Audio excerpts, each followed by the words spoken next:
There we go, Chair, we're live. Good afternoon, everybody. Welcome to the Finance Panel on the 13th of May 2006. I'm Alan Davis, the Chair of the Finance Panel, and we've got two main items on the agenda today. But firstly, can I have apologies? Kath, sadly, I know you've got a number of apologies.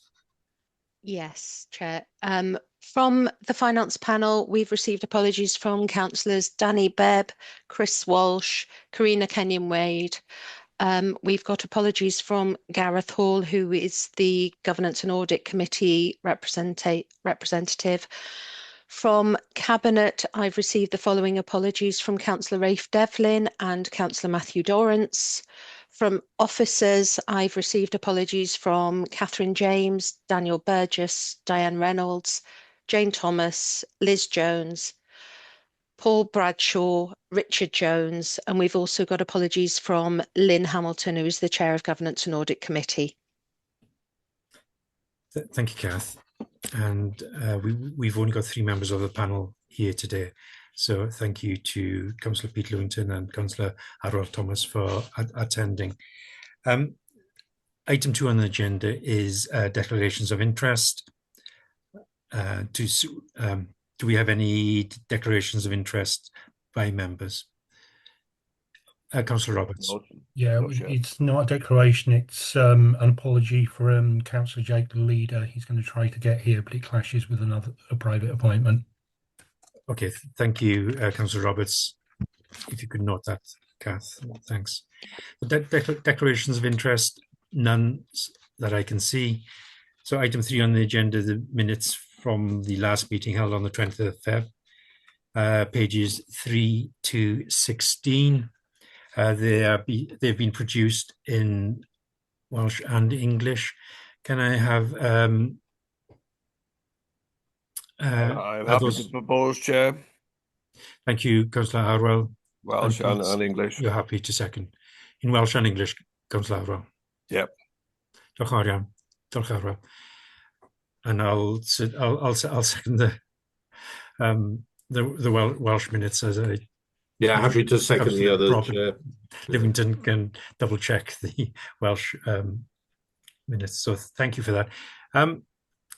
Item 4 is the revenue forecast report for 25-26 as of the end of February. So that's period 11.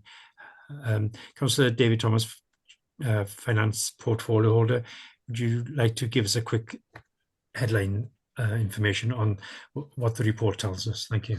Yes, I'll do that. Thank you, Chair. As I'll just try and pull out the pertinent points, and we can take any questions after I complete the report. So this is the fourth reported forecast outturn for the 25-26 financial year based on the financial position at the end of period 11, as you said. If you look at the report, Table 1 summarises the projected full-year outturn position across the council services, and it's actually an overall underspend position of £3.4 million, which is forecast, and that includes a £0.3 million underspend on the HRA and £0.4 million overspend on schools delegated. And the forecast outturn for non-ring-fence budgets is an underspend of £3.5 million. Appendix A of the report provides a detailed summary at a service level. Now, the overall forecast underspend has increased by £2 million since Q3. The forecast for schools delegated is in line with the forecast reported at Q3, and the forecast for the housing revenue account has improved by £0.2 million to an underspend of £0.3 million. The most significant change relates to adult social care forecast, where there's £3.1 million improvement, and that's resulting from overachieved income supporting the cost of care packages linked to retrospective adjustments and increased income from direct payment refunds, private fees charged to clients, and deferred charges. These improvements have been offset by an increase in expenditure in the corporate budget due to the allocation of the risk budgeted services, inclusion of the specific reserve transfers agreed in Q3 reports, an increase in provision for bad debts, an increase in provision for council tax premium rebates, and an increase in expenditure in planning and regulatory services related to the universal provision of free school meals. Appendix A provides detail of the forecast final position of each service. If we look at agreed cost reductions, the net cost reductions of 12.3 million were approved as part of the council's budget for 25-26. And these need to be delivered in order to achieve a balanced budget in this financial year. Table 2 gives details of cost reduction performance by service. And the summary in Table 2 shows that 71.7%, that's £11.5 million, of the agreed cost reductions have been delivered by the end of February. A further 2.6% or £0.4 million are assured of delivery by services within the 25-26 financial year, and 3.1 million, 19.9%, are described as unachieved and at risk of delivery in this year. 0.9 million is being mitigated through alternative delivery plans. And services that show unachieved cost reductions must consider what remedial action needs to be taken to mitigate the impact and meet the reduction. With regard to reserves, the reserve position shown in Table 3 of the report sets out the reserve position for the current financial year as forecast on the 28th of February 2026, and the opening reserves stand at £71.5 million, with a general fund reserve at £11.4 million. And the reserves table is at table 3. £14 million specifically held reserves are planned to be used during this financial year, including the use of revenue grants received but not applied in previous financial years, which will be utilised in 25-26. Schools set their budgets with an expected call on reserves of £1.6 million. This figure has since increased by £0.9 million to a projected draw of £2.5 million based on updated forecasts. And the details with regard to schools' reserve movements are at Table 4. Section 5 looks at environments and grants. With regard to grants, they're actually listed at Appendix D, but there's a number of environments there for Cabinet approval, the largest of which relates to the movement of budget between different changes within the education service, so that's simply a budget movement within the service itself. When we look at the drawdown of specific reserves, as previously agreed, the Section 1.5 officer will consider and approve the release of specific reserves as appropriate spend is evidenced. There are no environments to consider at the end of February with regard to that element of the report. And there's considerable detail in the report around proposed transfers to reserves. And I think it's important that we note that these environments are proposed to transfer elements of the underspend into specific reserves, which will strengthen the Cabinet's overall financial resilience. These will ensure that resources are available to manage identified risks, support ongoing service priorities, and provide financial capacity for commitments that will continue into 26-27. This approach enables the Council to utilise the favourable in-year position to reinforce its medium-term financial sustainability. I won't go through all these, but there's a number there. But what you'll see is that they're referring to some of the priorities within the service, particularly with regard to transformation, digital transformation, and obviously with what's happening in Iran at the moment. There's significant risk there and potentially significant additional costs to the Council with regard to interest rates and potential inflation, which has already started to rise, by the way. But I won't go through all those, but there are a number there. And if there are any service-specific questions, obviously, there are heads of service and directors here who can pick those up at the end of this report. If we look at the financial risks, obviously, it's the normal risks. There's a £3 million revenue budget, and a lot of that has been committed already. And the greatest risk remains in our ability to deliver a balanced budget over the medium and longer term. And obviously, we've added one in there about the global circumstances and the risks that entails. The final section of the report refers to resource implications and the comments of the 151 officer. I'll leave it at that, Chair. As I say, there are, I think all the directors are here, and certainly there are heads of service here and portfolio holders. And we've got Mary, James and Marie from finance. So I'm sure between us all, we can pick up any questions you've got. Great, thank you very much, David. Before I turn to members, I know that a section 151 officer isn't here, but she has written commentary in that. I was wondering, does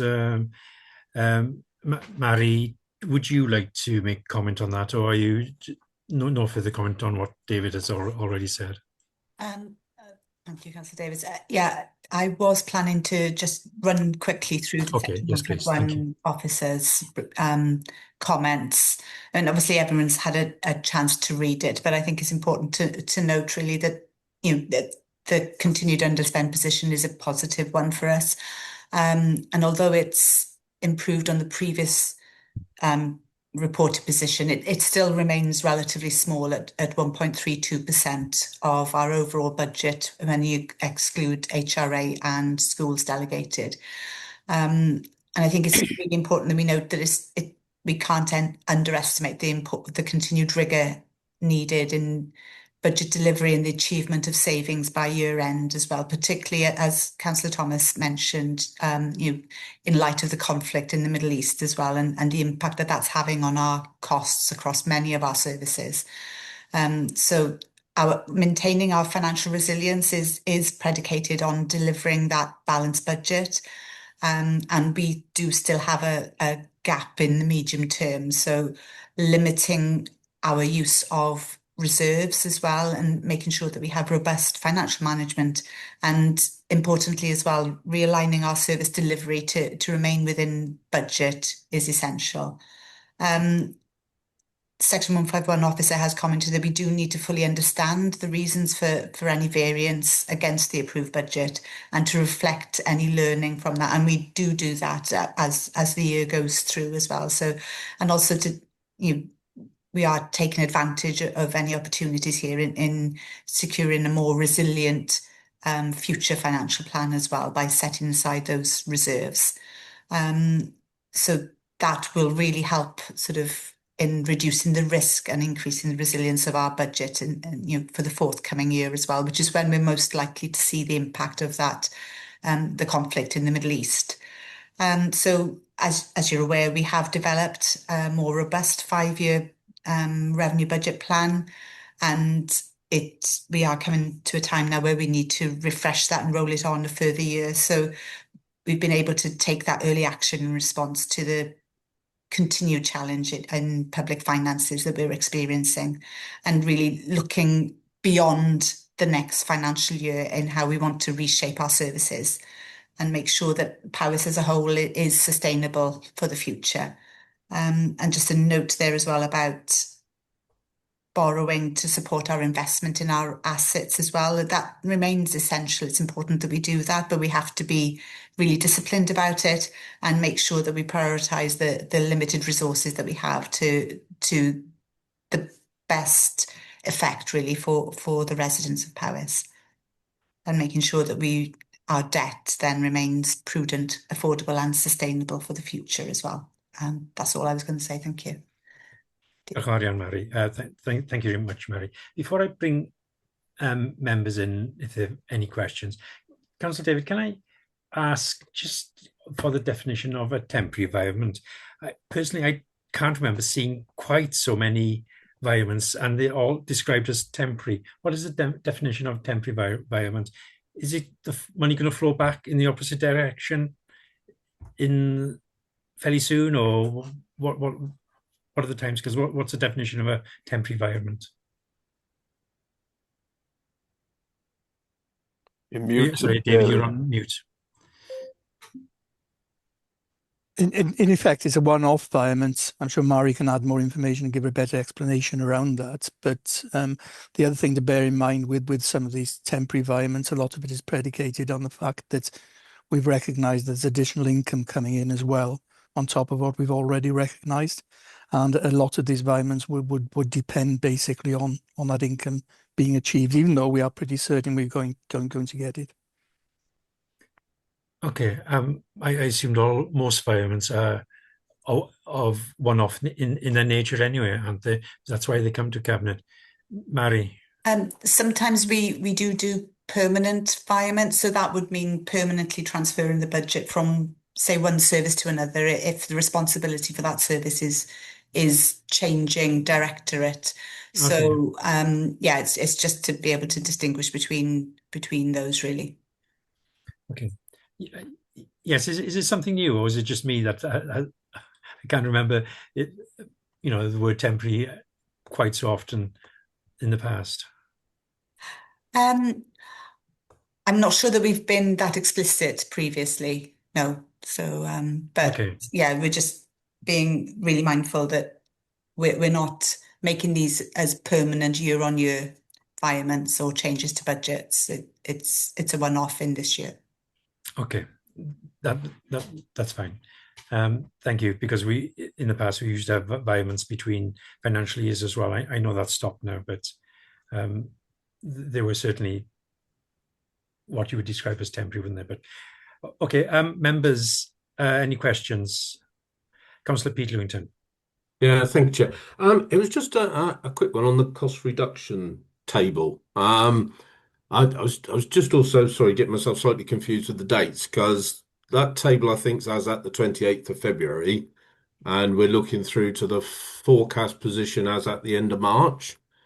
So with that in mind, to have, I think, 23 odd% of savings unachieved, and then broken down further to 20% not assured or achieved, that seems an awful lot of savings to have to try and achieve in 1 month. And I just wondered, A, if there was any further update on how well we did in terms of achieving them, or B, what the consequences are if we don't. Thank you. Councillor Thomas. Yeah, I think you'll find that the detail with regard to savings within the commentary coming from the service themselves. I think it's accepted that all the savings won't be delivered, but that there's elements within each service where they've actually mitigated the undelivered savings with other forms of savings. But most of that information should be available in the service commentaries that are provided within the report. Or I'm sure if there's service-specific questions you've got, you can put those now, Councillor Pete, and I'm sure the service will give you an answer. Pete, did you want to follow up on that? Because of the two big areas are HTR, 500,000 and almost 2 million in adults. But I'm guessing adults I'm sorry, 420k in children's. Did you have any specific questions around those? I guess first of all, it was the general point around what do we do if we don't achieve them. But I think if I was understanding Councillor David correctly there, it sounds like we either will or we have a plan in place to mitigate them. Yes, I would be interested in primarily in terms of HTR, I guess, because we do seem to be getting a lot of comments at the moment around potholes and the recycling service. So I just wondered if there was any implications hidden away in that 506,000 of unachieved savings. Can I direct that question at Councillor Charlton, please? Jackie. Are you saying specifically that you think that that the potholes and the waste and recycling are causing the problem, Councillor Peter? I'm not sure I can agree with that, but we've got Matt Perry here and we've also got John Forsey. I'll ask both of them to come in and just clarify that for you. If it's specifically about potholes and waste and recycling, or are you asking generally? No, I think it was around the savings that were due to be delivered, Jackie. So it's the savings generally then? Yes. So yeah. Can you explain that? What are those areas? I'll bring Matt in to explain that to you, and he'll have a better handle on all the exact details. Thank you. Okay, Matt. Okay, thanks, Councillor Davis. So in terms of HTR, the 506, there are some that are going to be offset for this the sort of coming financial year 26-27, things like the grass cutting, we put grass cutting up to reduce, which was 173k, and felt that that one was unachievable. So we're actually going to write that off. Winter maintenance, we've partly met winter maintenance, but that's going to be achieved next year. John will have some more of the detail, but essentially the other elements are around service redesign, and John and his team are actually doing that transformation as we speak. So again, we are expecting to achieve that. So, but although we haven't achieved the 506, John's area is in a surplus position. Obviously, would have been more in a surplus if we had achieved these. But it's just to give you assurance, obviously, from an HTR point of view, that we are looking to forecast to be in a better position. Okay. Thank you, Chair. Thank you, Matt. Before I go to John, of that 506, you mentioned that some were undeliverable. Were they presented at the budget setting council back in the end of Feb? Because they would have a direct impact on the... Was that known at that point, or...? Yeah, so they've been known for, well, certainly for the last few months. Okay. We made that clear in terms of some being written off, particularly around the grass cutting. But the other elements around staffing and restructuring, that's something that John is taking through, which will take us into next year then.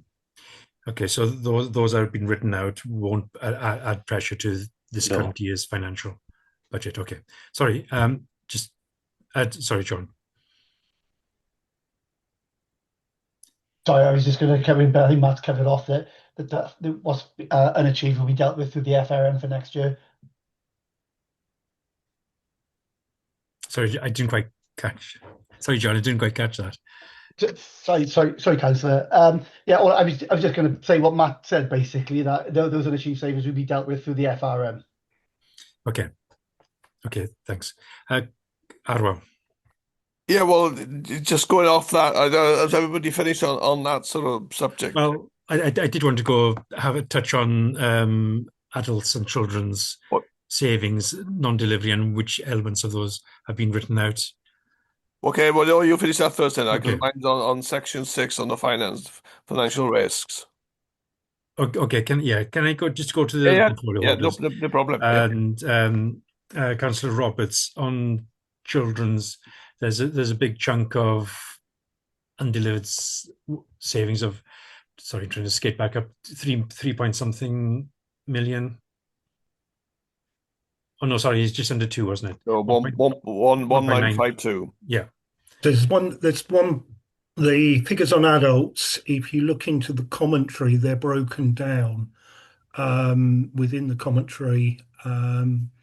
Looking at them in a little bit more detail, give you some background. The day opportunities, the bulk of the savings here and in the locality model are in a staff transformation.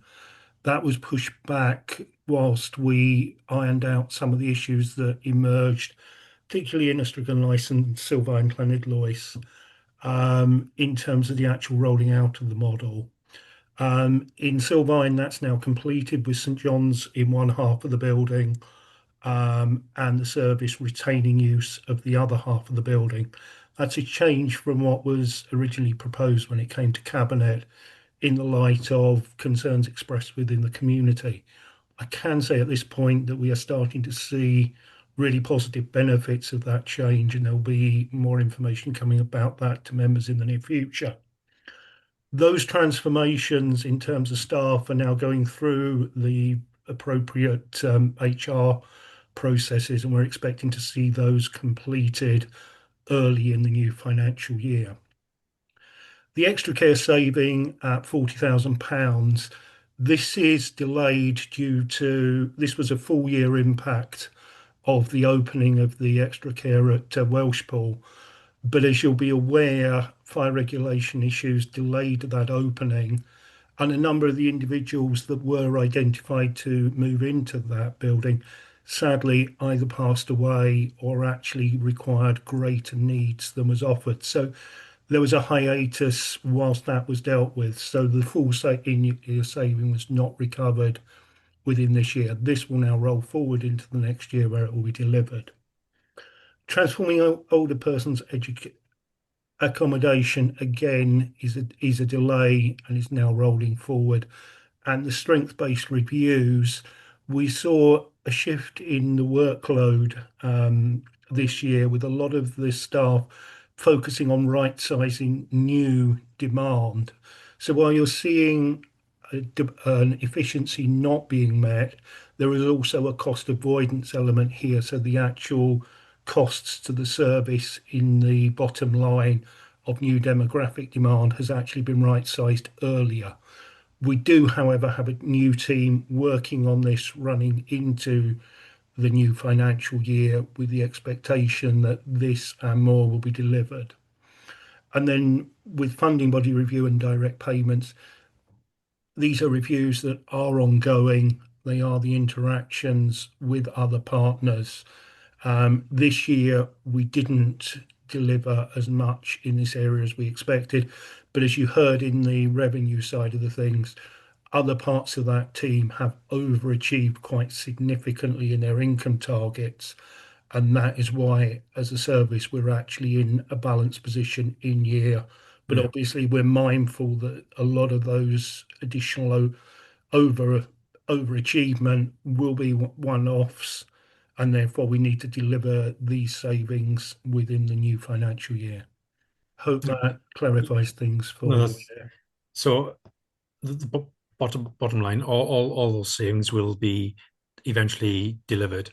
The £4.3 million will eventually be delivered.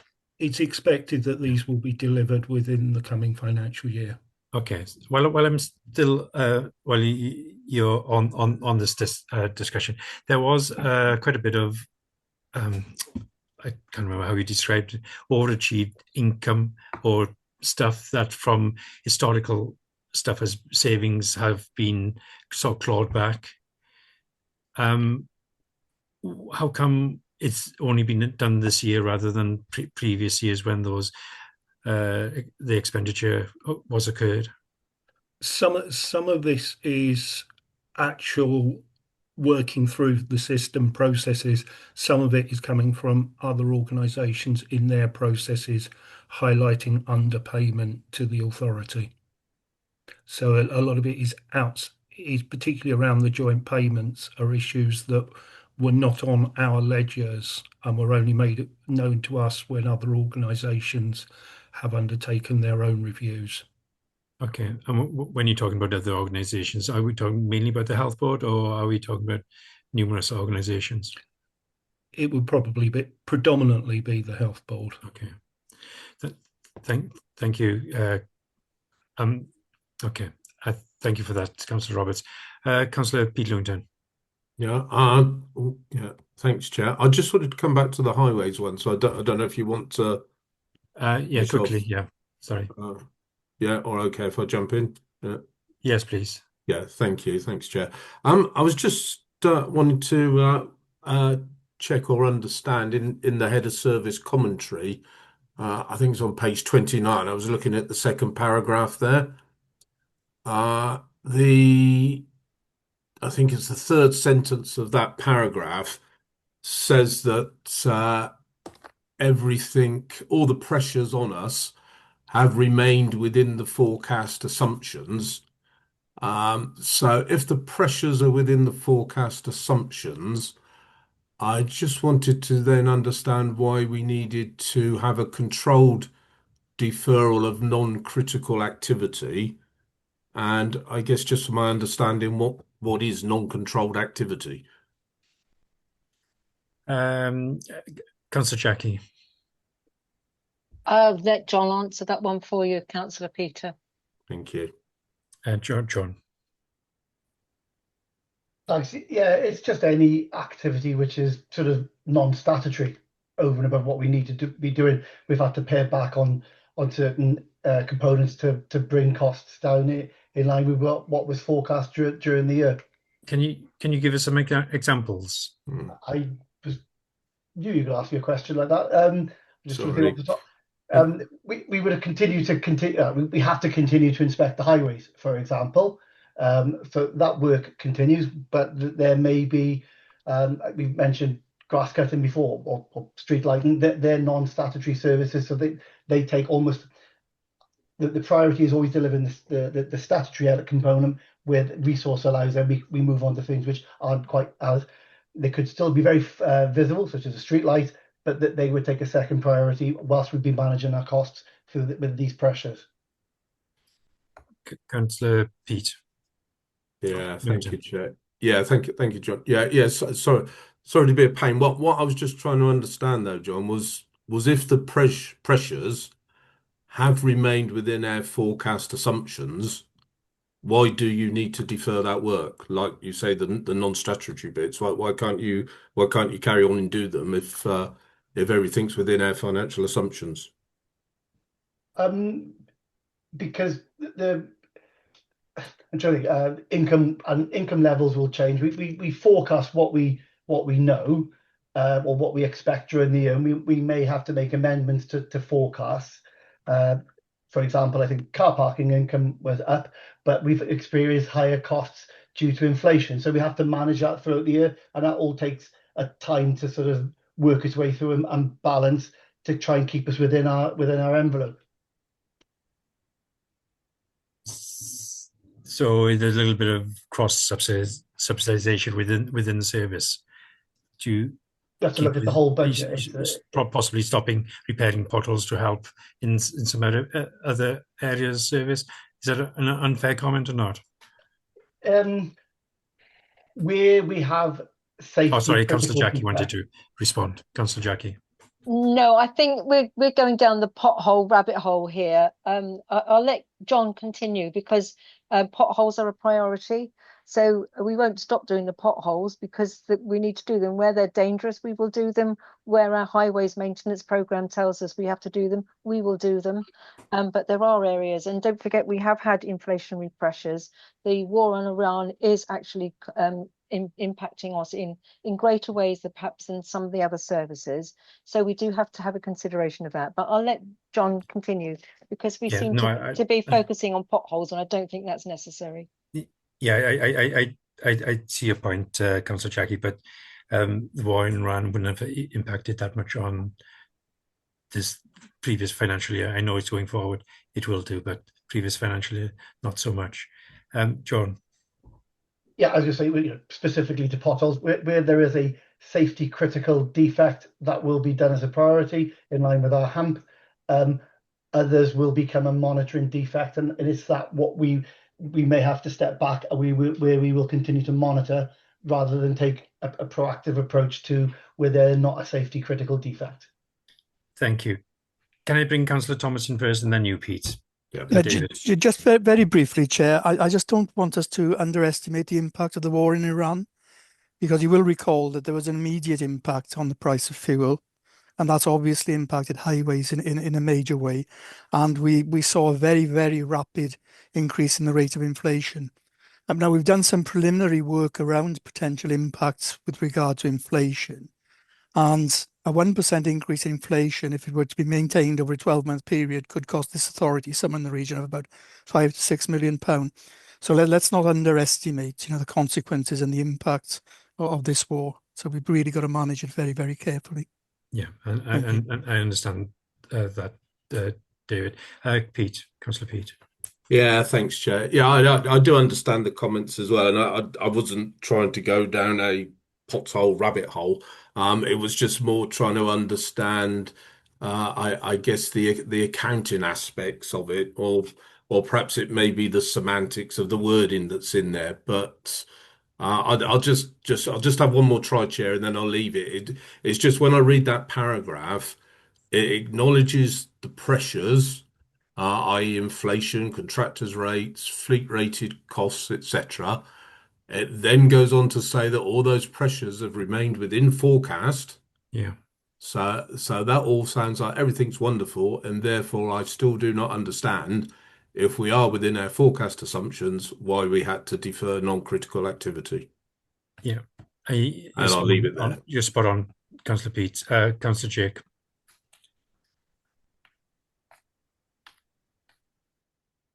Sorry, I wasn't going to Okay. answer that specific point, and I apologize if you I bring was me just- in to answer that. What I was going to say is, in respect of the Middle East conflict that we've seen, once again, we've responded very quickly to ensure that our frontline staff get improved rates of reward for using their vehicles for essential use.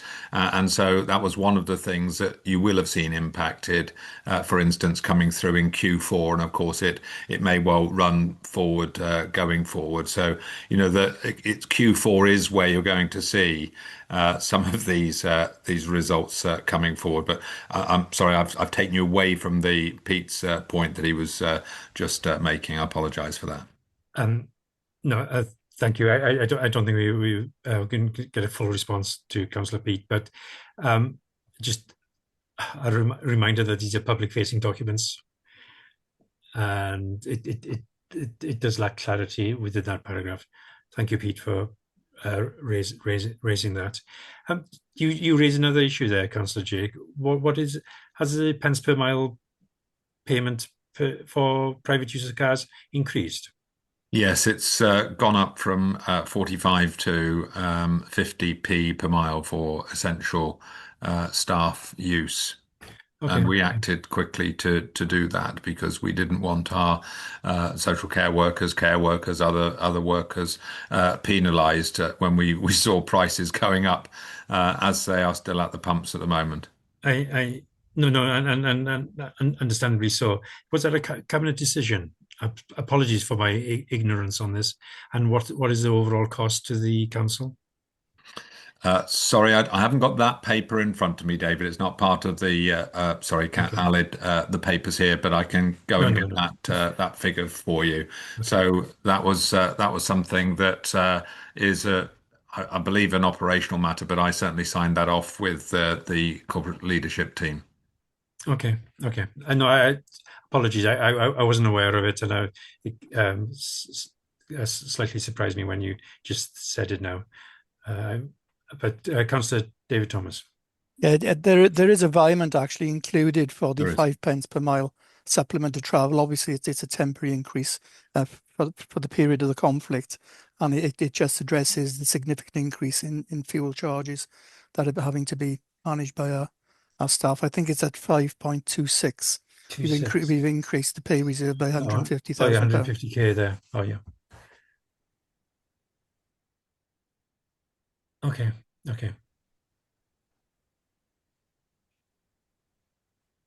Thank you. Okay, that's fine. It doesn't talk about essential use or anything like that, but accept that.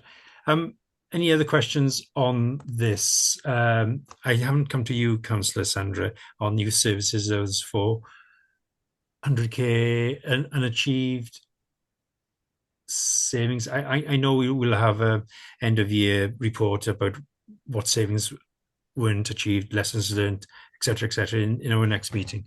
Is there any comment you wish to make on that? I was trying to find the exact figure. Apologies, Sandra. I think you'll find it on page 36. And 420k, wasn't it? Yes. Page 36 is the service commentary. Yes, there's a commentary there explaining the reasonings behind the underspend. I just want to bring in one or two. No, it was over-delivered, under-delivered savings, the 400k. Sorry, yes, 400k. Hang on. I can't find it now. You made me. I had my paper a minute ago, and now it's gone. 100k. I'll just put it in perspective, if I may, regarding this. We with children's services, an awful lot of not clawing back. Hard work has gone into providing the service with the increase in costs, especially with the exponentially amounts that are being charged for young children that are placed out of county. A lot of work has gone in with trying to bring our children back in to Powys, and we've done this with the under 16s by providing provision in county for those youngsters. So that's reduced our costs enormously. Also, It's Fostering Fortnight at the moment, and a lot of work has gone into highlighting and bringing to fruition how much work goes into fostering and trying to encourage people in Powys to provide that service. We've got a really excellent cohort of foster carers at the moment, but unfortunately, as people age, so too does their time draw to an eye, etc. And we've been losing a few of our foster carers as we speak, because they are getting that much older, and trying to engage with other people to become involved with fostering is actually beginning to work and bear fruition. You might have seen in the press lately the adverts regarding and encouraging people to foster and provide that service in-house. That again will help to reduce our costs in Powys instead of sending the youngsters outside of Powys. So putting these together, plus I know that our head of service has actually gone through each and every invoice that has gone through the system, checking it, making sure that we do get value for money, raising awareness with our staff and asking them to make sure that everything that is being signed off is really needed. So a lot of work has been done to draw in the budgets and make it that much tighter and closer, and to bring it into fruition. And I'm very pleased to say that rather than us being in the red in the end of the financial year, it might be the reverse. And I'm sure that we are on track for that. I know I haven't exactly answered your question, but there is work going on, and we are going to get that money to be balancing our books. And again, it's down to our staff for doing that. I know some of the staff are here. We've got both our head of service and Sharon Powell, and we've got Nina here as well. And I'll ask those if they'll come in now and provide any more information. Thank you. Thank you, Sandra. It was a question around the overall position of the service. I'm guessing will balance, but it was around the undelivered savings and whether those in the column yet to be achieved or assured will all be delivered in the next financial year, or this current financial year, or have some been written out. But Nina, did you want to chip in at this point? Yeah, thank you, Chair. Sharon Powell's got a hand up, but I'm happy to cover after Sharon has had a service. Sharon's got so many hands up in the background. I feel the yellow one. Sorry, Sharon.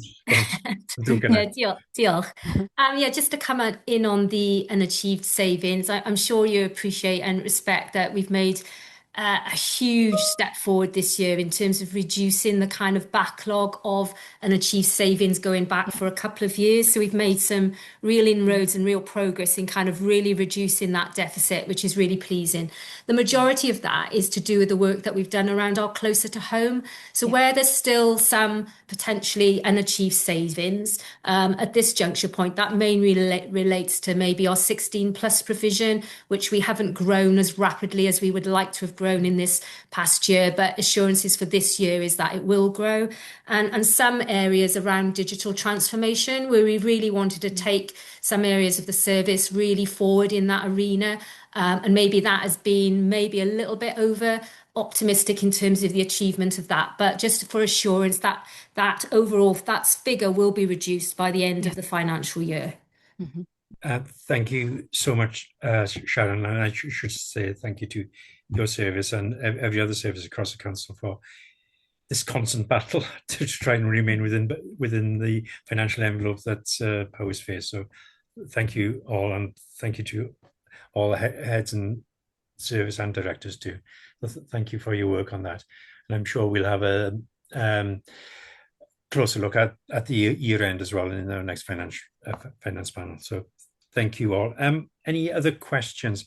I did want to dip into education. Oh, I didn't come back to you, Arwel, did I? Well, no. Well, it's just so it's on the 6.1. It is on the finances. It's pleasing to see that we are in an underspent position, but I just want clarification because there's a £3 million revenue risk budget in place, and I see from note 6.1 that 2 million was drawn down to support the February forecast outturn. But where those pressures came over from last year, were they?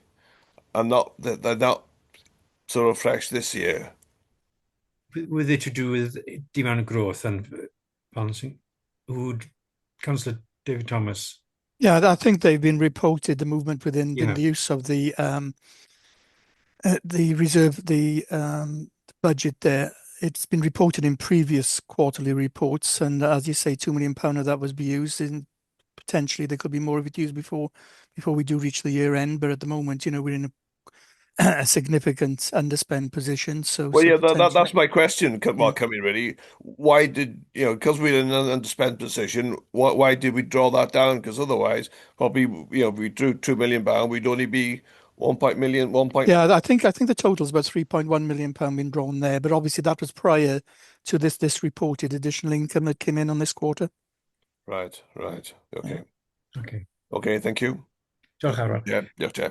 The summary of all these violence. What is the total amount when they've been broken down in so many small bits? What is the total sum that's been transferred across? I think the total sum with the violence you've got there, bearing in mind I haven't got the complete breakdown because it does include some grant funding as well. But the total sum is £5.5 million, thereabouts. Obviously, that uses up all the forecast underspend at this position in time. But as I did say earlier, we've got guaranteed additional income coming in. There's significant additional income being guaranteed by year end within HTR, for example. So it's simply a case of taking a step in advance to ensure financial resilience, so that when we do end 26-27, we're in a position to set a strong budget for the 27-28 financial year. Okay. And what was that in additional income? There's some additional income forecast for HTR. I've got a breakdown here. The total I was thinking of. The total for the violence was the question you asked. That the total for the violence that are proposed in this report of 5.5 million. Yeah, sorry. Yeah, but you mentioned there's an increased level of income and expected income in the last quarter. That's right. The figures I've been given are HTR. There's additional £430,000 income forecast. There's a spend reduction within HTR. There's additional grant funding of 557,000. There's a connecting care grant coming in, £1.2 million, £300,000 coming into children's services. I haven't got the exact detail around that, but at a high level, that should demonstrate that they'll be pretty confident of getting additional income before we actually sign off the year end. And then when we come to looking at the violence from the school improvements, there's quite a paragraph 521, third block. There's a huge sum of money being wired across there, isn't there? Where has all that money come from? That's already in the base budget, to my understanding. The service can give you a better explanation on that, but I think it's simply that's movement of money within the existing budgets. Is the I can't see the portfolio holder for schools here. Is he in the meeting? Apologies. Is James in the meeting? No, Chair. Oh. Chair, I can answer. The portfolio holder is at a turf cutting event this afternoon. But in terms of the question that you're raising around the violence around education, we have to go through this process. It's essentially moving budget from one part of the service into another. So it's not new money. It's just a matter of, because there's been a restructure within the service, they're just aligning the records so that the responsible head of service has the appropriate budget aligned. It was already within the base, and so that's not new money. No, I appreciate it. It's not new money, but it's well over 5 million, more than £5 million, isn't it? Within that one paragraph. So we've now, when the budget was set, we wouldn't have had a head of ALN. At that time, we had two heads of services previously, and we put in the additional ALN post as a result of the inspection with education. So this is now ensuring that the head of ALN has the appropriate budget aligned to them, rather than it sitting with the former two heads of service who are no longer responsible for these areas. So it's an administrative action. And the specialist centres, the £2.1 million. That's all part of the base. It's all the same thing. That money was already there and was already in the budget in previous years. It's purely an administrative action that needs to come through this governance. Okay, and it was going to be spent on the specialist centres anyway, was it? Just under a different head of service. Just okay. Yeah. Okay, so a little bit, just a little bit more clarity within the report, unless I. The section 521 says a permanent advisor is requested transfer the budgets between education service functions as set out below to align the revised head of service management structure. There is no change to the budgeted values or the intended purpose, just realignment as detailed below. Okay, fair enough. Thank you. It's okay, you're welcome. Councillor Pete. Oh, sorry, can I bring Councillor Jeremy in first? You've had your hand up sometime. Councillor Jeremy. Thank you, Aled. What I'm struggling to understand is how much of the underspend is from grants that have come in late, and where there are completely.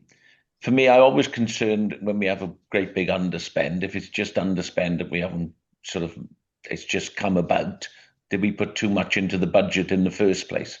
And then that means it affects the long-term budget planning going forward.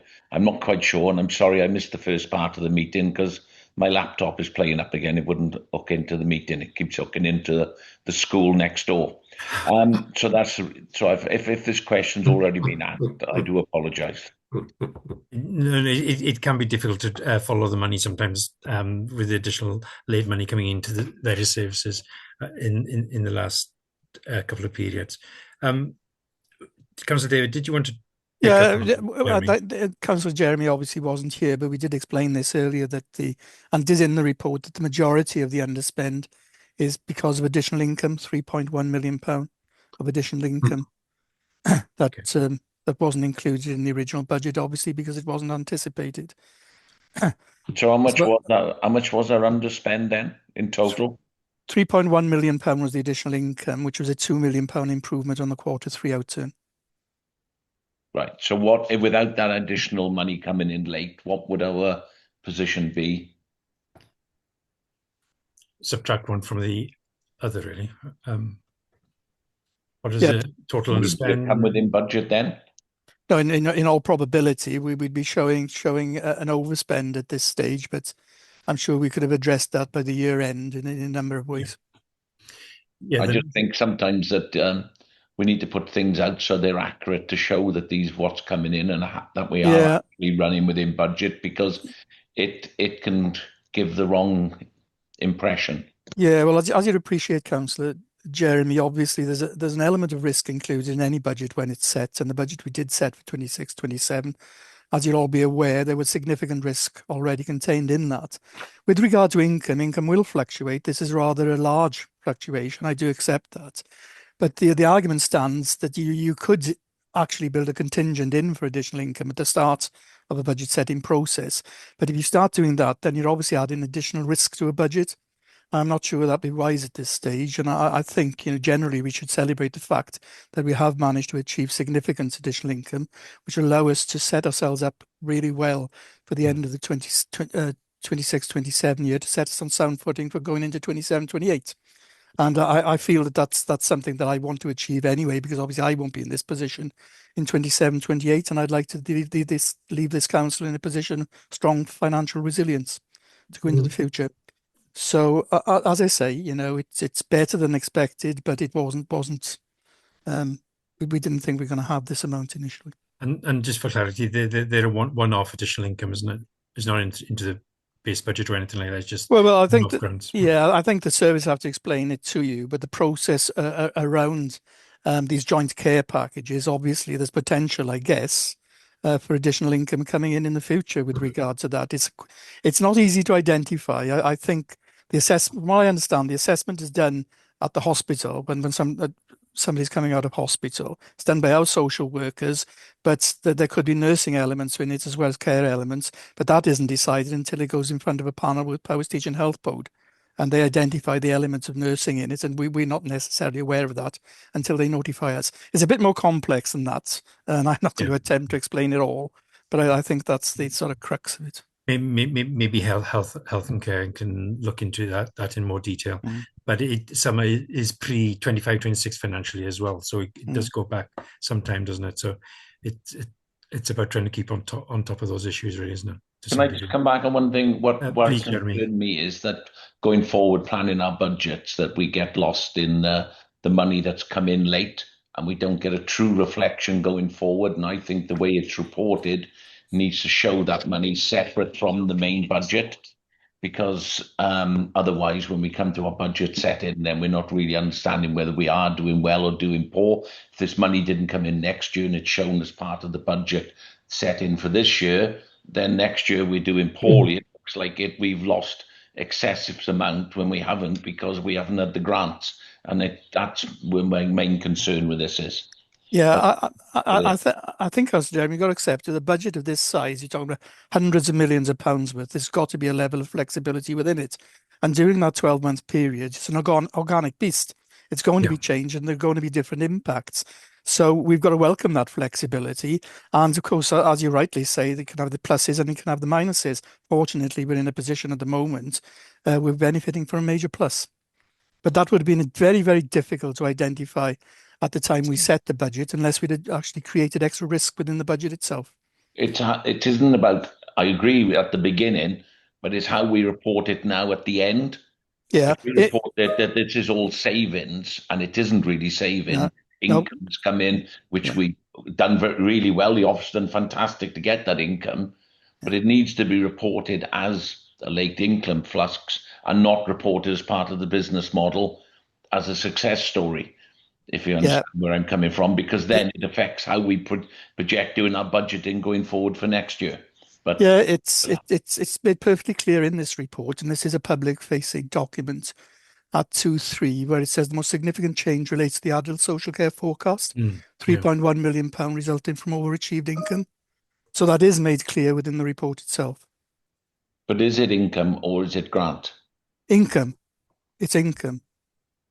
It's other partners paying their share of the cost of delivery of services to individuals. Okay, thank you. So it is a bit of a negotiation, I'm guessing, really, isn't it? Yeah. At times, there's clear guidelines around that. Councillor Pete Lewington. Yeah, thank you, Chair. Is it just a quick one, hopefully, back on the risk budget, and just looking at Appendix C. And well, first of all, I guess I'd just say thank you to Mary for now preparing this schedule and including it, because I do find this particularly helpful. My understanding now is we obviously use the risk budget to help plug holes where we might need to in effect keep us a balanced budget.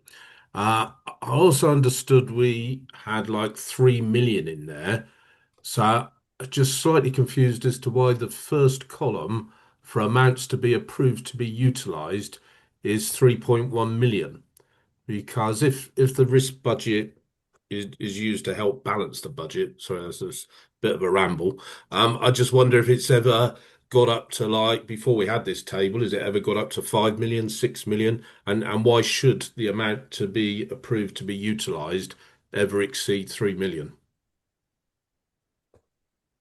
I think we made it perfectly clear, if you recall, Councillor Pete, that when we set this budget, that the amount of risk we were holding within the budget exceeded the amount that we were able to put into the risk budget. Yeah. So there was always the potential that it would overspend, but obviously that's £97,000 overspend within the risk budget has been offset by savings in other areas of the budget. So it's not a major problem. In actual fact, when you consider the pressures we've been under in 25-26, that's pretty good performance. Okay. Yeah, I think it's potentially £6 million pressure, wasn't there? Account. Yeah. Held at risk. Sorry, Pete. Sorry.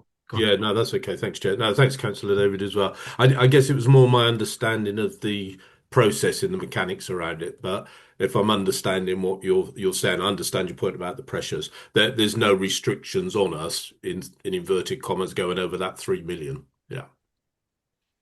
No, Thank you. And I guess if other stuff didn't balance up, you could always have the general reserve as well, isn't there? There's that backup as well. Mary, you had your hand up. Did you want to come back in on particularly on Appendix C or not? Just to say, when we approve the amounts, it's quite often up to that amount is approved for that environment, for that risk within those budgets for the items specified there. But you can see there within the February forecast, then we've actually only utilised just under 2 million of the risk budget in within the forecast as at February. So as Councillor Thomas said, it does fluctuate throughout the year. So quite often by the time we're allocating risk from Q3, some of the risk that we allocated in Q1 is no longer needed or not to the same extent. So we try to manage that throughout the year, really. Yeah, great. Mary, I'm not going to dwell on it, but on education, delegated schools, we've got the table at table 4, which is netted off positions for the primary, special, secondary, and all through schools. At the last meeting, I did ask for total of deficits before netting off. I should have reminded officers before, but I don't think I've seen it. I know James isn't here. Mary? Oh, Mary. Diolch yn fawr. Mary. Yeah, so with that one, Marianne on both screens.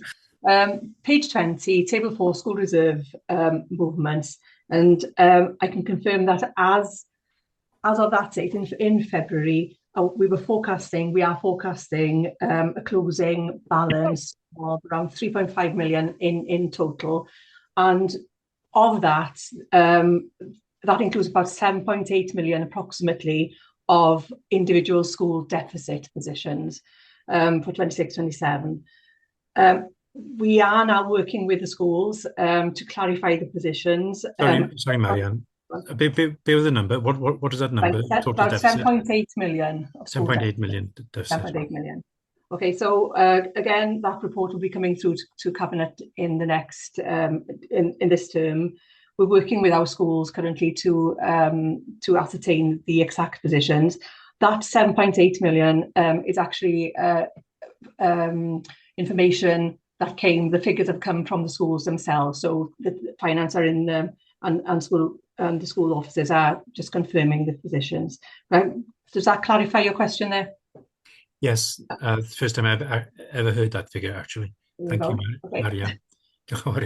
It just shows the level of the risk. That's when you compare that to the general reserve, it's quite a significant chunk of that, isn't it? But so it's a really important figure. Marianne. Could you? I guess we will have an end of year sort of review on the finances. Can you put that on paper? That element as well when you get that Cadarn Had confirmation around those numbers from this exact numbers from the schools. Okay. Any other questions on the revenue budget? We've there's a significant reliance on additional money at the end of the year. It is always risky, isn't it? As Councillor Thomas indicated, it does tend to happen every year. A certain amount of money comes in the last couple of periods, and it does help balance the books. So it's always a risky position to be in, but at least the additional money is very welcomed. The overall reserves table. Which table was that? It shows us table, third one down, I think, isn't it? Table 3, reserves table. It does show quite a bit of use of the reserves, £14 million So it's down at £57 million. General reserve remaining at 11.4, which is above the 4%. You by now you worked out how this current financial year. What do you expect that reserve level to be at the end of this financial year? Is it going to go down again, or is it stabilizing?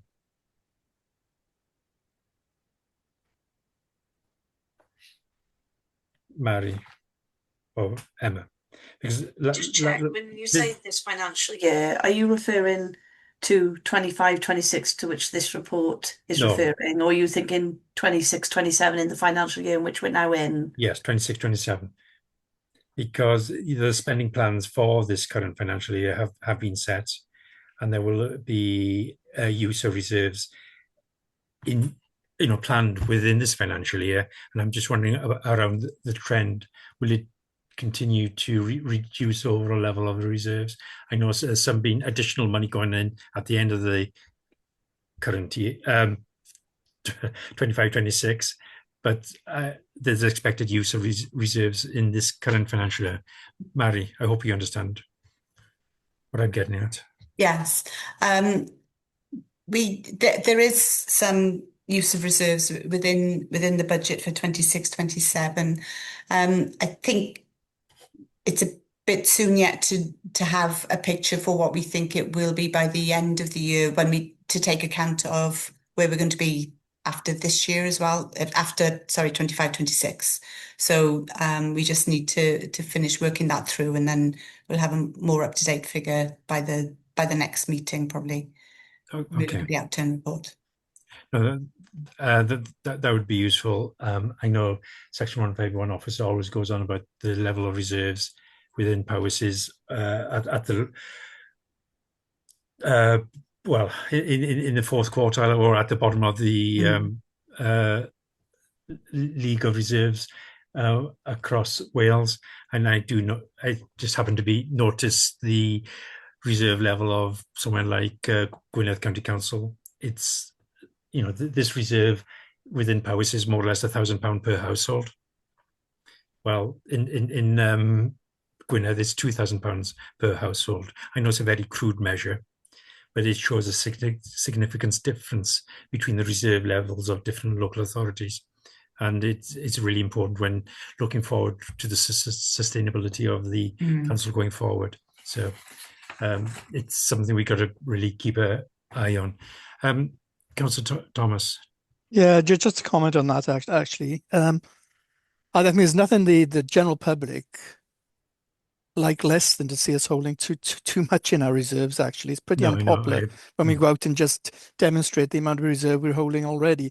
But the general fund is there, and I wouldn't anticipate that we're going to have to touch the general fund next year. But bearing in mind the pressures that we're going to face this year now, 2026-27, as I did mention earlier, with the Iran war, etc., we don't know how long that's going to go on. Who knows what's going to happen? But with regard to specific reserves, yes, obviously there's some that's going to be spent. It's always spent in every year.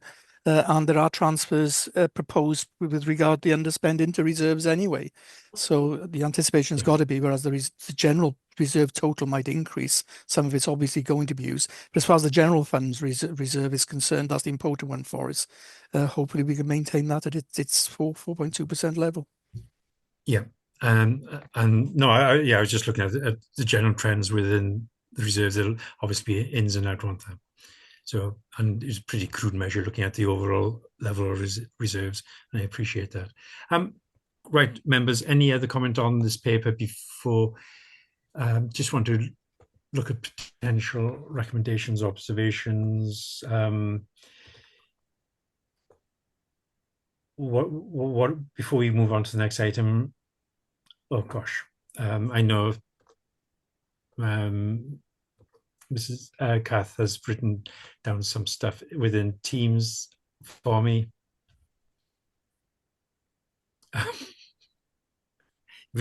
There's far too much for me to go through here. So oh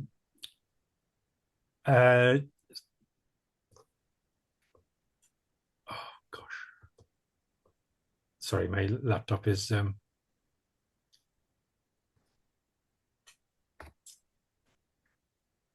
Right. We looked at the environments. Can some thought be given to that to increase the clarity? Perhaps it's my lack of understanding. But is there some way we can improve the clarity of those environments, whether it's a formatting issue or something? When you have lots of little paragraphs or lots of little environments, you do not get the overall picture. Just something to think about more than anything else, really. The information is there, but and then anything else particular, members, you want to pick up on? No?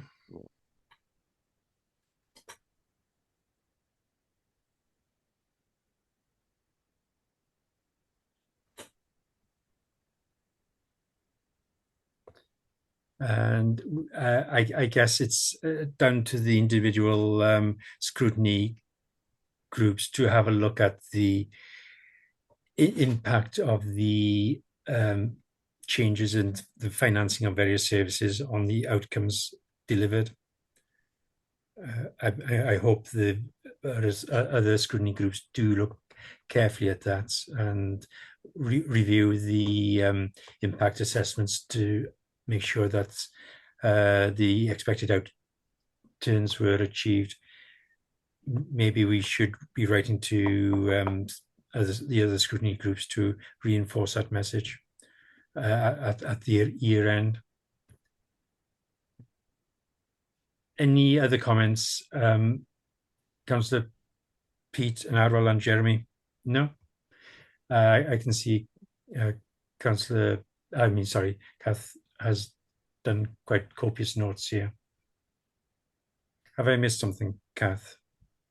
No, Chair, they were just possible smart recommendations for panel, but by all means, there was a short summary that I did provide regarding improving delivery and tracking of savings, transparency of one-off income, strengthening budget realism and ensuring service and financial impacts are clearly understood as a brief summary, but if there are no recommendations, we can move on to the next item, Chair. That's fine by me. You'll pick those up in your notes, Anne-Marie, Kath? Yes. Okay, brilliant. Thank you. So the next item is what number is item 5? Item 6, the capital forecast for 25-26 as of 28th of Feb, end of period 11.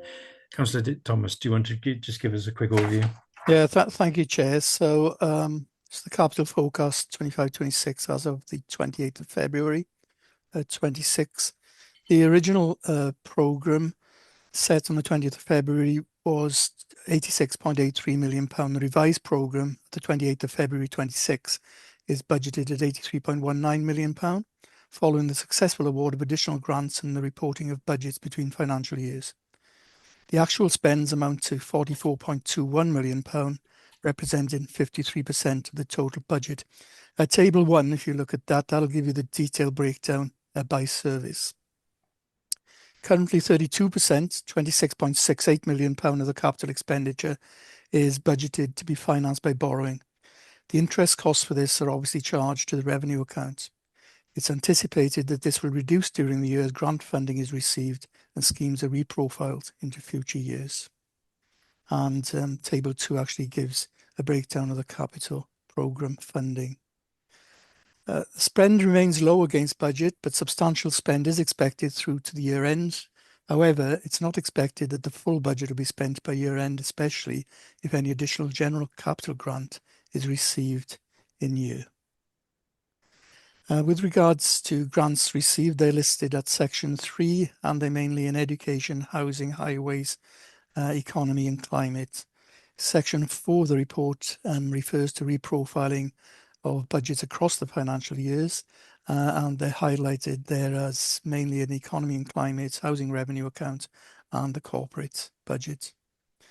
Environments, section 5, The Council's Capital Programme 26-27 approved in February 26 included £0.77 million for local operational projects within the pipeline schemes, and the Vyman proposed there is just request to allocate funding to the relevant service areas within their budgets to move forward.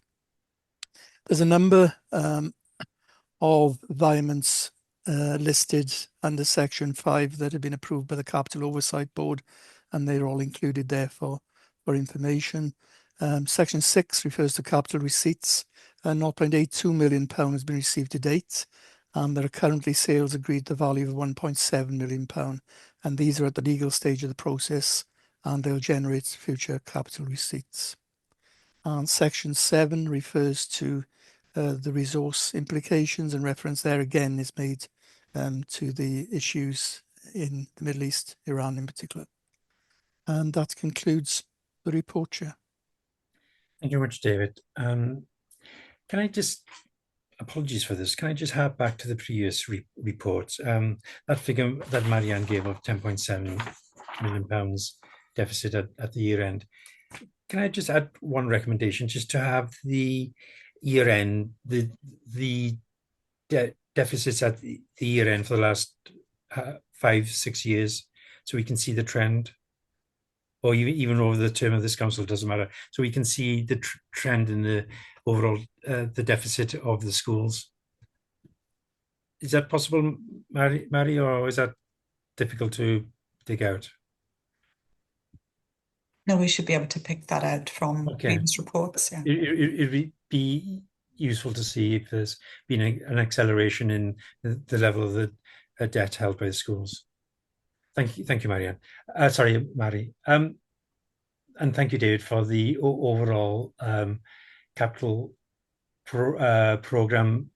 This is a forecast report, isn't it?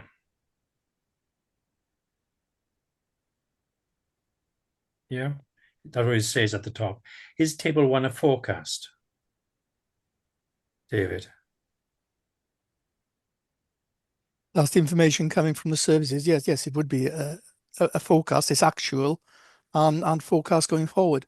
Where they've got the remaining budgets, you'd have to refer then to the commentary at the end of the report, which come from every service, and that outlines what the services intend doing in the future.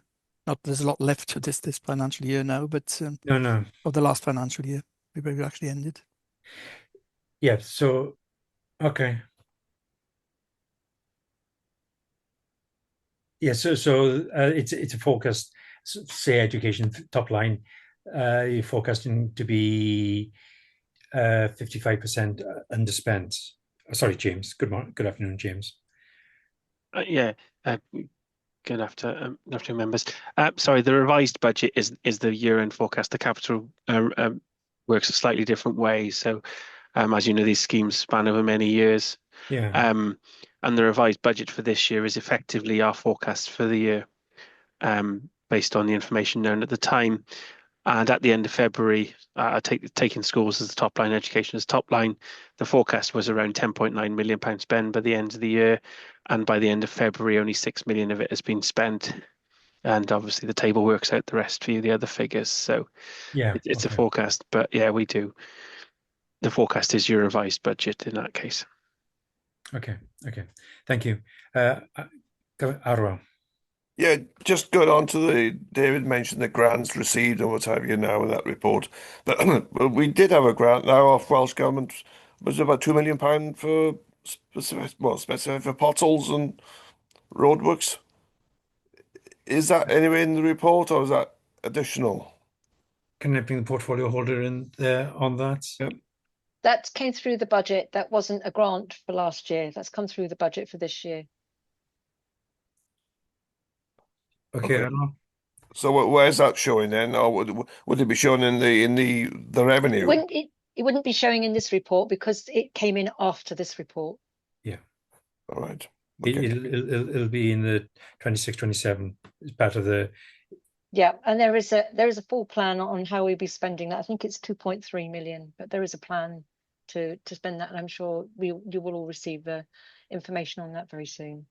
Yeah, that's not approved yet. Then it's got to go to cabinet, is No, it? it's been approved, but the budget has been put together so to show what it's to be spent on, and that will be coming out fairly. It's been accepted, it's been agreed, but you will all see a copy of that fairly soon. Okay, thank you. Councillor Peat. Thanks, Chair. Just a quick question on paragraph 3.5, the economy and climate. I just wanted to double check, because I do read these reports quite thoroughly, is on the second line, it says across the country. I assume that meant across the county.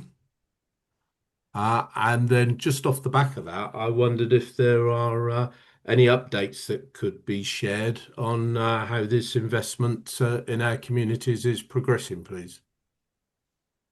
Thank you very much, Councillor Peat, for the question. I think you're absolutely right that there's a typo there, and it should be across the county, not across the country.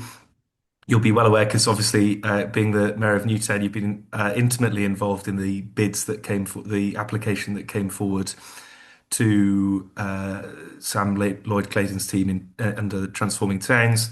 Those applications are now being reviewed, and you should have an answer very soon as to whether your applications have been successful. And I look forward to reporting back to you, Councillor Peat, and to other town councils across the county.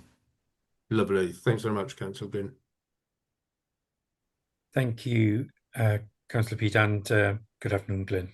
Thank you, Glyn.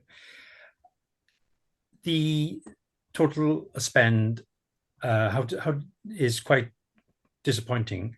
Why is it that low this year? It's probably lower than the usual, isn't it, at 47% overall? I'm not sure what it was last year, Councillor Thomas, but 47% looks quite low. I think it is lower than last year. James might have some data with regards to the previous year. This is 25. This is last year, 25, 26. I was looking for the reasons behind it, really. Yeah, I think you need to refer to service commentaries, and I think there's some more confidence in some than others that they're going to deliver additional elements of their budget. Councillor Jake. Yeah, I mean, I just wanted to say, yes, that's absolutely the case. You know, we set a target, you have a program, it'd be lovely to spend all of that as projected in time, but things do crop up. Sometimes we have to go back out to tender for works when prices aren't as sharp as we might hope they would be. And only this week, for instance, Councillor James Gibson-Watt can't be here today because he's at his second turf cutting of the week on new schools, only days into this financial year. So what may have just slipped across into a new year, you've got two programs there that are now getting underway. So you know, I think there is a degree of flexibility. I'd love it if everything happened exactly in the order that is intended, but we do have a continuing program, and I'm really pleased to see the start of these two new schools. And so they you know, on page 7 of this report, or big page 51, there's a list of various schemes across the county. No details, but just numbers of schemes. It's yeah, but it's always the same, though, isn't it? Every year we come to end of year, and the spend in capital is relatively low and frustratingly low, and it's not been rolled, and it gets rolled forward to the following year. But that seems to happen every year. Yeah, I'm sure that was ever the case when you know, this administration, the previous administration, the one before that, this council, and the next council. It is the vagaries of capital works, and obviously what we need to do when commissioning is to ensure we have the best, you know, practices and procedures in place. But you know, it is a difficult market out there. at the moment in terms of finding appropriate contractors to come into Powys and undertake works. And part of what we have been discussing recently about Grow Powys is providing the right economic climate to make it really attractive as a place for people to come and work and to invest. So we'll continue to work on that. But I don't think we're an outlier in respect of slippage within capital schemes at the moment. And we do have to be particularly mindful around rising costs that Councillor David has referred to with the Middle East crisis and so forth, and increased borrowing rates. And at some point, we may well have to look again with very clear eyes about our capital programme and decide whether it continues to be affordable or whether adjustments need to be made. Yeah, so there's no element within this of delaying programmes because of the cost of current borrowing, and it doesn't look like it's going to come down as expected anytime soon, to be honest. It's at the 28-year high at the moment, or something, is one of the quotes I heard at lunchtime. But is there any element within this of delaying the spend because of the inability to borrow at the correct level and in that order to make revenue savings? I'm not answering for Councillor David, but I'm not aware that we're at that point yet. You'll see that because we've had some natural slippage here, we haven't had to borrow unduly at what would have been a difficult time with higher rates, and historically has been the case. We've had some very low rates historically, but at some point we might want to take a view that it wouldn't be prudent to borrow whilst rates were at the level they are. And you might take a view, and we're not there yet, we might take a view that delaying would be the prudent thing to do. But of course, what we're seeing is a high inflation within the construction sector, and we've noted that by delaying, what has happened is costs have risen, which means that you're damned if you do and you're damned if you don't. So it isn't an easy situation we find ourselves in. But I see David and others have put their hands up and may wish to add to that. I'll go through all the hands now, but delayed in a project means delayed in improvements in service delivery as well, doesn't it? You don't get that new school when expected for their children. Another generation of children passes through. Councillor Pete, I'll go across the screen. Councillor Pete Lewington. Yeah, thanks, Chair. Just heard all those comments, and they've answered some of the questions I was going to raise. Just the other one, and sorry, I'm not picking on HDR all the time, but there's just like £10 million of the 33 millions being reprofiled. I just wondered, as well as all the other factors that have been mentioned at the moment, is there any sort of resourcing implications involved in any of this? So we can't do these projects because we haven't got the staff resource to do them? Councillor Jackie, would you like to talk to that? Because of the £33 million of the capital budget, more than half of it hasn't been spent. Yeah. And from what I could see is that not all of that £17 million has been dealt with within the commentary, unless I was mistaken. It may not have been dealt with in the commentary, but you will see that most of them are on track. I don't know which elements are not on track. Yeah, so how can it be on track when you haven't spent half the money? Well, if you read the commentary, that is what it's saying. So I don't know whether there is a backload that all comes at around about the same time, which often happens in highways. I'm sure if you've been around driving around at the moment, you'll see traffic lights all over the place. I would need an update on that. But you will see that the core highways capital works, that is generally on track, and it looks as if the expenditure forecast is in line with the approved budget. So that one's okay. The street lighting is on track. That is usually on track most years. The thing that is causing us the problem is the fleet replacement program, and that is not down to a problem at our end. It's waiting for the vehicles to be ready to collect. And we've got 3 very large Roma equips we're waiting for, and we've been waiting longer than we'd anticipated.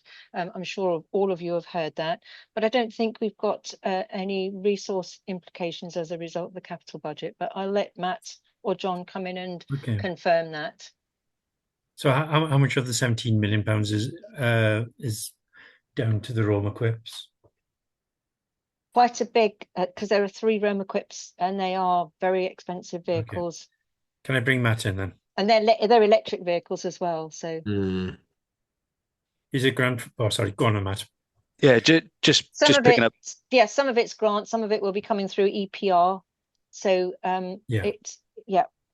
So I'll let Matt come in. Sorry, Matt, I didn't mean to speak over you then. No, it's fine. Apologies and thanks, Chair. So John will be closer to the detail, but in summary, we've got the 33 million overall capital programme, and we're expecting 10 million, and of which 4.5 is related to levelling up.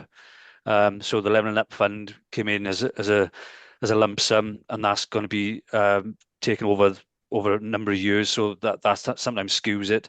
And as Councillor Jackie said, then it is an underspend of 5 million then on the fleet replacement programme. So in total, the 10 million is what's causing that slight underspend. But in terms of resources, John's team is very strong. You know, they've been dealing with this level of capital funding for years, so it does happen occasionally where we do roll things forward. But John obviously will have a bit more detail on that.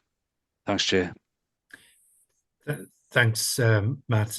John, did you want to come in, or do you just want to provide the finance panel with quick note with the?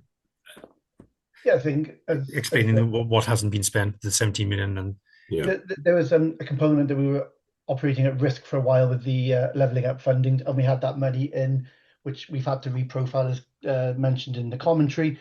In terms of capacity, we use a mixture of specific in-house teams to deliver some of the resurfacing work. I think from memory, we've done around about 110 kilometres of surface resurfacing and surface dressing this year, which is far and above, a long way above what we've done in previous years. And it's just about reprofiling those into the following year, where we will continue to deliver. And the other one was the LGBI grant that we've had from Welsh Government as well, which has helped us to deliver more of this capital works. But I think, as Councillor Jake has referred to, we are using contractors. We're using a blend, but it can be a fairly limited market. We will continue to deliver the resurfacing work, which I know is really important to our residents. Thank you, John. Arwel.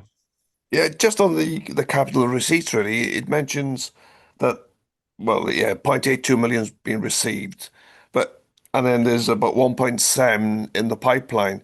But is it the 0.82 as at end of February, and then the 1.7 is, so obviously that'll be coming into next year's budget or into the capital receipts. I just want clarification, really. David or James, I don't mind.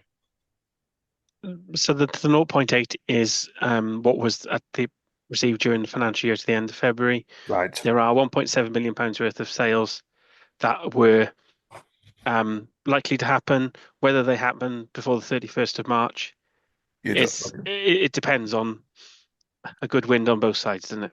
Yeah. So we don't. Well, obviously we'll know what in the next month or next report. Yeah, we're finalising the year-end figures now, so the report will work its way through the processes over the next month or so. But that's a lot lower than anticipated, really. There's a £10 million target, but I don't think it's going to be hit. But technically, we could be 7-8 million short. But Well, if you remember, Councillor Howell, full council decided it didn't want to pursue a £10 million target. So we're not £7 or £8 million short of that because they decided that they would remove the target. But it's not as much as I'm sure we would have liked, but we're operating within the constraints that we have. So we've had a number of sales fall through. The Gwalia has fallen through again. That's a sale. We're looking at how best to proceed with that. With the offices in Brecon, for instance, before they can be sold and come forward with planning. There's a process that has to be gone through there. That's a process is coming to an end, but it's been the best part of 12 months, that process. And I can go on. There are a range of things, but we anticipate 1.7 million now. And as far as I can see, in terms of sales which are progressing, we could be around the £5 million in the 26-27 financial year, but that's not against a 10 million target. As I say, we stood that down. Okay, thank you, Jake. Thank you. Thanks, Jake. Diane.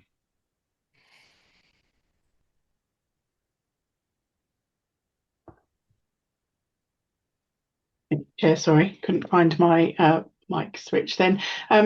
Just to say, in terms of the Economic Place Director, obviously we'll be carrying forward somewhere in the region of 18 million into next year, and that's from reprofiling of levelling up funds. So because of the levelling up fund changes, we were given all of the funding in one lump sum, and we've trying to work with all of our partners to profile that over the time, the 4-year timeline, and also LGBI over the 2-year timeline. So that will, once we've made sure that reprofiling is correct for year end, that will reduce our remaining budget quite significantly. Okay, thank you, Diane. It doesn't make it easier when working with other organisations, does it? But it's not all under your control, and I appreciate that. Councillor David Thomas. Thanks, Chair. I just wanted to make the point that's already been made, really, that nobody's deliberately delaying these capital programmes. It's just the nature, the financial environment, etc. we're working at the moment, and the availability of different contracts, etc. And reprofiling is not unusual in any business. But I just wanted to return to the point you made about the borrowing costs being at their highest for 28 years. I've not seen that, but certainly, the situation we were in this morning, whereas 10-year gilts had increased by 0.1, which actually placed them just below the level they were in at the height of the financial crisis in 2008. And there's numerous reasons for that. But of course, the impact's going to be, it's adding about £2 billion to the total cost of government borrowing at the moment, which places about 110 billion, 112 billion. And that's obviously going to, in the long term, without growth in the economy, going to have a significant impact on inflation and indeed eventually interest rates. It's certainly going to affect the PWLB rate level. Yeah. So going forward, there's some very, very difficult decisions going to have to be taken. There's no doubt about that. But hopefully, it can be managed through a responsible monitoring situation, and we can still achieve our goals. But there's choppy waters ahead, to say the least. Yes. No. Thank you, David. Councillor Roberts, Pete. Yeah, just obviously highlighting the social care and that those figures are on track. Some of them are waiting for invoices that hadn't come in the time frame, but also reflecting on the education one. I think it's worth pointing out at this point that Bryn Llawr was actually delayed when we went out to retender with a different contractor, which delayed things, and that will have had partial impact on this. And also the timings of completions of some of the projects will have had an impact. So it's not easy when we're dealing with planning applications, with business cases where we've got external organisations impacting on the timelines to actually get these spot on every time. But in response to Councillor Jackie as well, I think I need to commend the staff that were working on the Llanidloes to Llanbryn Mire resurfacing work, having driven that a couple of times in the last few days, it's much, much easier to drive than it was before they did the work. So I think thanking them publicly now. Thank you, Councillor Roberts. I must invite you up to my ward sometime. Councillor Peter Lewington. Yeah, thank you, Chair. Yeah, no, listen to the comments all as well. So thank everyone for those, and very pleased to hear John and say that it's not a resourcing issue, because obviously, we need to make sure we're staffed up correctly to do these jobs. I just wonder if, though, going forwards, we could perhaps just have a little recommendation to slightly improve the commentary by, say, adding a sentence as to the reasons for why things are reprofiled. Because sometimes the wording does beg a question, and perhaps that could be answered before the question needs to be asked. Thanks, Chair. I'm sure officers will take that on board. Just question for Mary more than anybody. Table 2, can you explain the various forms of borrowing for everybody, the difference between supported and prudential?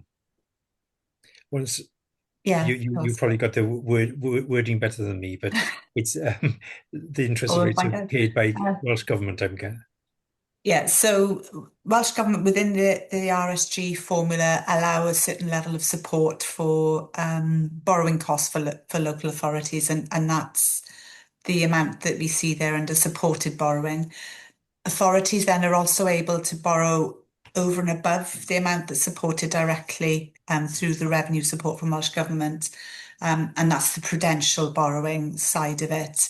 It's all tied up within the prudential code as well, and sort of ties in very closely with the Treasury Management Code as well, just to make sure that that borrowing is affordable and is prudent within the overall scheme of the council's finances and resources. Yeah, and to put it simply, Powys residents pay for the interest on the prudential borrowing, and Welsh Government pay for the supported borrowing. It's all factored into the overall budget. Yes. Okay. Yeah. Okay. And then obviously the grants make a huge contribution towards your overall cost, and a little bit from capital receipts as well.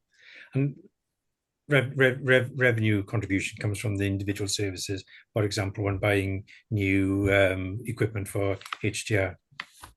Yes. Yeah. Yes. So you see their reserves fluctuating up and down as those investments are made. James. I was just going to make a point. As you can see, over half of the budget there is grants, and grant schemes are usually notified in year, and that's why we tend to see a bit of a ramp up of spend towards the end of the year by the time the schemes are designed, tendered, constructed. That's where the spend usually forms late on in the year, which is again a pattern we're seeing this year. So, the services do their best to draw down those grants and expend it by the end of the year as effectively as possible. Okay, thank you. The Cabinet decided to go ahead with some significant levels of investment within the schools fairly recently, in which on page 51, big page 51 or page 7 of the report, in which category do those particular schools fall in the secondary school investments?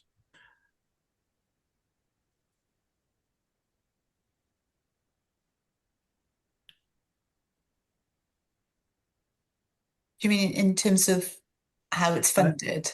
Sorry. As in, there's projects on hold, 3 schemes to commission. I'm not sure. There's 3 schemes to commission. There's 29 schemes to commission or commissioned. Sorry, apologies. Sorry, Council Chair. Could you just be clearer which schemes you're talking about? I've referred to turf cuttings taking place this week in Sennybridge and Newtown area, where the secondary schools I was thinking of as in Brohathgain and Ysgol Calon Cymru.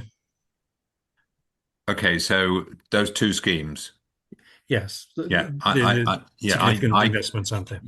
I don't know which line they come from, but James, I think you're possibly able to help. So the education capital allocation there is split up into 3 areas, I think 3 or 4 areas. We have the schools major improvements, which is the works to the existing schools. That is what those the project on hold schemes to commission. That's what they're talking about there. That's the number of schemes at each of those existing schools, keeping them open and operational. I don't think there's a mention too much the other part of the 21st century schools that isn't overly mentioned in there, but I think that was on track to spend the budget within the year. And then we've got some of the other grants as well, which all make up that figure. So, but that first little section with the bullet points relates to the major improvement schemes, not the secondary schools. So this is, again, the commentary that word major is missing from there. Yeah, that could do with being broken down into different areas. Yeah, I think Marianne's gonna. Okay, Marianne. Yeah, just to clarify exactly what James has said, narrative there needs to be improved, which we'll do for the next. So apologies, we haven't detailed the big project, the Sustainable Communities for Learning Programme, which we will next time. Okay, thank you. I have real, perhaps this isn't the place to do that, but real concerns about some of these big investments going forward, and whether they do align with the improvement within the education that we had a seminar on yesterday. I do have concerns about that, and our working group has stalled recently. I know there's been an election, etc., but we really do need to press ahead with that before we can be assured that the right projects have been followed through. Sorry, can I just be clear again, public? I think you're talking about Ascot Broughtgun. Is that what you're talking about? If you could just be clear rather than talk in riddles, and then we can obviously respond. Yeah, and you were talking about Budget Advisory Group when you, which we've scheduled to continue, or is that another group? Sorry, Councillor Ali, I don't mean to cut across you. No, I appreciate that, but at this. I'm happy enough to name particular schools, but it's just I didn't want to take focus on individual areas rather than others, because we are, going forward with the build of a secondary school of less than 300 place secondary school, and that will inevitably lead to higher revenue costs because it's more difficult and more expensive to deliver the range of choice within a smaller setting than it is within a bigger setting. So it's that sort of issue I'm concerned about, really. Putting huge investment into the existing structure of education within Powys, rather than looking at much further ahead to potentially what we need in 10, 15, 20 years' time. I can see Marianne still has a hand up. Just to provide reassurance, Councillor Aled, all the Sustainable Communities for Learning projects, so the big schemes, have to have really robust business cases. And as you'll be aware, there are 3 lots of business cases, and these go through multiple scrutiny every time. And if the case isn't made on a strategic basis or on a value for money basis or an affordability basis, then Cabinet obviously have the power to push back and often do. And again, if it goes forward, Welsh Government have the power to do the same. So these big expensive projects do have to show value for money in their in the overall picture. So just to give you that reassurance, every project is subject to the same scrutiny. Okay. Yeah. Yes, this probably isn't the forum for this argument, but I'm sure I'll take it up with you again, Marianne. Chief Exec. Yeah, Chair, I agree with your last comment. Actually, this report is about the capital forecast for 25-26 as at the 28th of February. And so the focus of this meeting is on that report and the content within that report.